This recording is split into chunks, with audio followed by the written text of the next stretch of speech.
It was 2 years ago when protein input prices got way out of control. But as Justin Timberlake once said,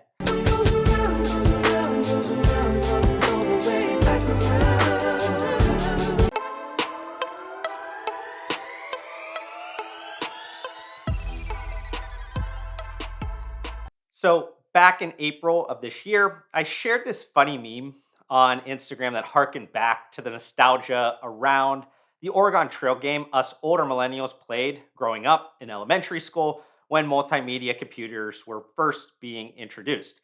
But for those that know my humor well, it's usually multi layered and provides cryptic messages to the intended audience. In this case, since I was talking about the highly pathogenic avian influenza being detected in dairy cows, that intended audience was supplement brand owners that sell whey protein products. And I was trying to warn them that this grossly underreported food supply story would most likely impact dry whey commodity pricing, even if the USDA managed containment at an acceptable level.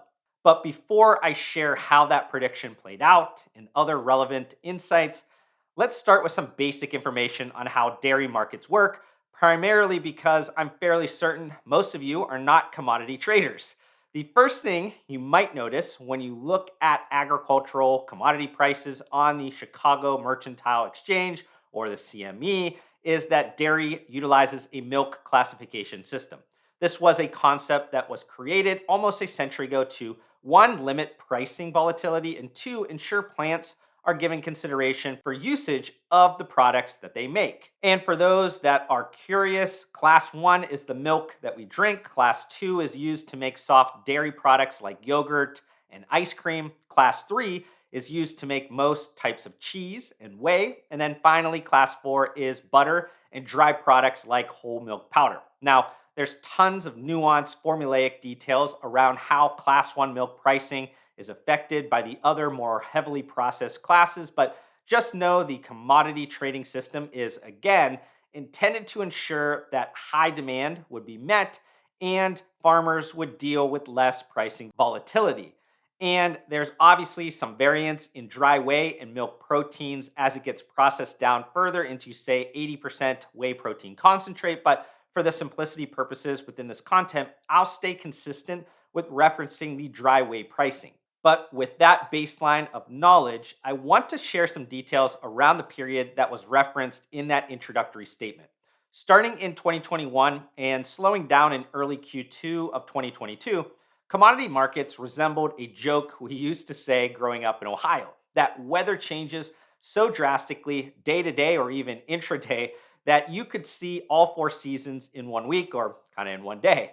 But while many commodities faced pricing volatility directly tied to world events, dairy markets had challenges in fundamentals as well as heightened trade perceptions. So, on the supply side, there was both a constraint caused by a contraction of the nation's dairy herd, but also substantial inflationary costs involved with every direct and indirect layer of production. On the demand side, all of the supply chain chaos and delays that was caused by it forced large scale buyers to purchase ahead to make sure they had sufficient supply on hand. Additionally, US dairy markets saw an increase in demand overall, but also from China, its top export country, as the hog industry in Asia was doing well and they needed dry whey for feed. So, with lower supply and higher global demand, prices started climbing steadily for the purpose of eventually slowing demand to ensure the market does not run out of product. And while legacy supplement industry stakeholders involved within the protein category have seen price spikes a few times over the past 2 decades, dry whey pricing hit, I believe, an all-time high in early February of 2022.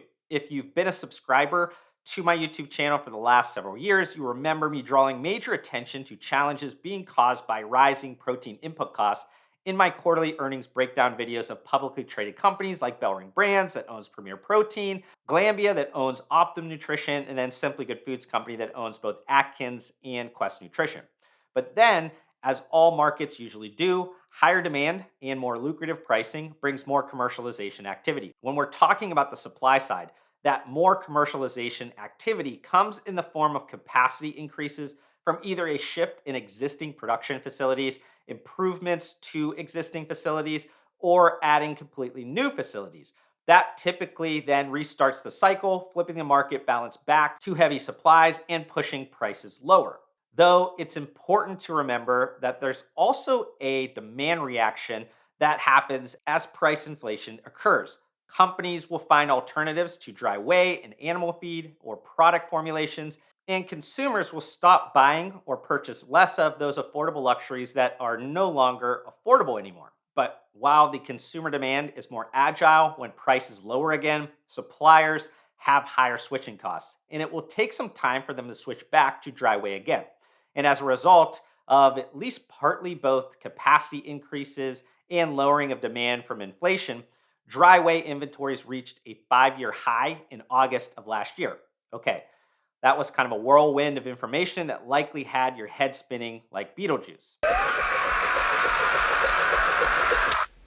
But at least we've come full circle back to where we started. So, why did I care so much about the potential impact from the highly pathogenic avian influenza being detected in dairy cows?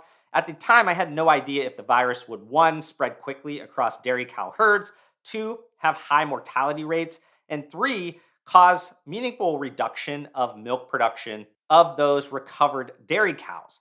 But what I did already know was that the US had low inventories of cows and there was a rising domestic demand for whey products, especially in whey protein concentrates. And as you might be able to guess, dry whey price has been climbing, doubling year over year from that August inventory 5 year high and increasing 50% from when I posted that cryptic meme. And that's the highest price since April of 2022. Yet, I'm sure many of you are still wondering, what does this all mean? So, how about I make this more actionable, presenting short and long term insights for supplement brand owners, and I'll even toss in a little love for consumers too. But let's start with my near term prediction for dry whey commodity pricing. And let me preface this again by saying that I'm not a professional commodities trader. But my hypothesis is that dry whey pricing will stay at a heightened level until at least the latter part of the first half of 2025. And here's my demand side logic. The US consumer can't seem to get enough of protein.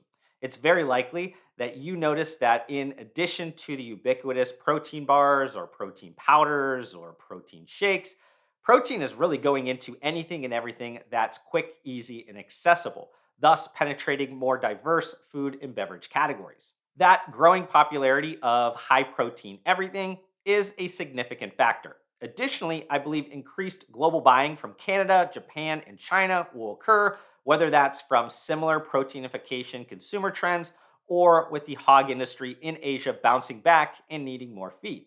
But stating that last point, I'm also willing to concede that exports to China are at a multi year low because partly what I just mentioned, and also that China has added a lot of milk production in the past 5 years, and expansion into cheese production would really impact whey exports. Moreover, I've tried to keep this conversation focused on the US dairy industry, but I would be remiss to not also mention that both Europe and New Zealand have had strong production recently. A final point on the supply side: new production capacity is said to be coming online later this year in the Southern Plains. Yet, overall milk production is predicted to be lower in 2025 due to, again, a reduced number of milking cows and lower milk yield per cow. So, as you can tell, lots of different puts and takes that, at least in my opinion, show a slight market tightening until maybe the second half of next year. Now, some supplement brand owners that compete within the protein platform across formats might not be feeling much of the recent price increases yet, but savvy operators know it's coming, as there's generally a several month lag that happens because of one, the natural timeline of production and supply chain flows, but two, most likely it's because supplement brand owners don't procure protein or honestly any ingredients themselves. So much of the impact would depend on the stock levels of protein material at contract manufacturers and if that co-man has decided to pass cost increases immediately to supplement brands. And just to kind of add an end consumer layer here, there would be an even further lag in when those cost increases could impact you on the shelves with higher prices. And let's stick with that topic because it's likely consumers will see categorical price inflation again. It won't be anything like we saw 2 years ago, but also consider that many supplement brands haven't lowered prices much, if at all, yet, and the strongest brands will be again able to increase prices, as many weaker or upstart brands are forced to either keep pricing levels stable but face margin reduction, or use this as a loss leader strategy to acquire more customers, and trust retention strategies will offset losses over the customer's lifetime. This is already starting to take shape too, as several large public companies that own leading brands offering protein powders, bars, or beverages have mentioned a decision or plan to increase prices. But I'm going to end this on one final point, which is a longer term outlook around what could impact whey commodity prices.